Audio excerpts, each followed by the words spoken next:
Voilà, donc ici un tutoriel pour expliquer les fondamentaux du copier-glisser sous Excel. Donc nous allons ici saisir du texte, par exemple bonjour.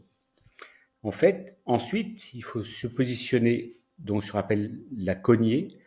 En bas à droite de la cellule, il doit y avoir cette petite croix noire, comme celle-ci, pas ça, attention, ni celle-ci. Il faut bien se mettre en bas à droite et ensuite vous appuyez sur le bouton gauche de la souris et vous faites un copier-glisser de façon à pouvoir répercuter la cellule jusqu'à l'endroit où vous souhaitez vous arrêter.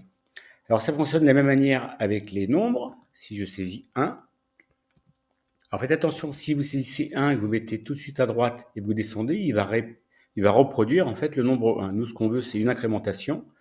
Donc, vous restez bien appuyé en bas à droite de la cellule et de manière simultanée, vous appuyez sur la touche CTRL. Contrôle, vous voyez, il y a juste un tout petit plus qui vient s'afficher et là, vous pouvez descendre de façon à incrémenter les informations. Si on veut par exemple mettre un texte avec un nombre à côté, zone alphanumérique, spécifié donc par exemple numéro 1, là effectivement il est inutile d'appuyer sur la touche contrôle, vous faites juste copier-glisser pour pouvoir incrémenter les informations. Pour les jours de la semaine, quand je tape LUN et un point, Excel a sa base de données et qui lui permet d'incrémenter les jours sur 3 caractères. N'oubliez pas le petit point. Je peux saisir aussi la journée complète dans sa globalité qui me permet d'avoir le jour en entier.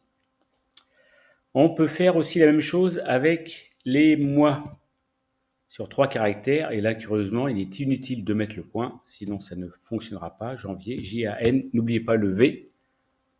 Voilà, les 4 premiers caractères et pas les 3 premiers et là lorsqu'on fait copier-glisser on va avoir l'ensemble des mois. Si je mets le mois complet, je vais avoir donc le mois dans sa totalité, le même style d'incrémentation. Toujours en bas à droite et on descend. Voilà. Sur les dates, c'est la même manière. Par exemple, le 9 septembre, 9/9. Il est inutile de mettre l'année, il va la prendre automatiquement. Une petite particularité, faites attention, et j'ai mis 9/9, pardon.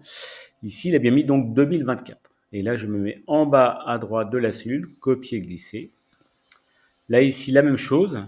Simplement, une particularité, c'est que le format ici, je vais le spécifier en date longue de façon à avoir la date dans la globalité.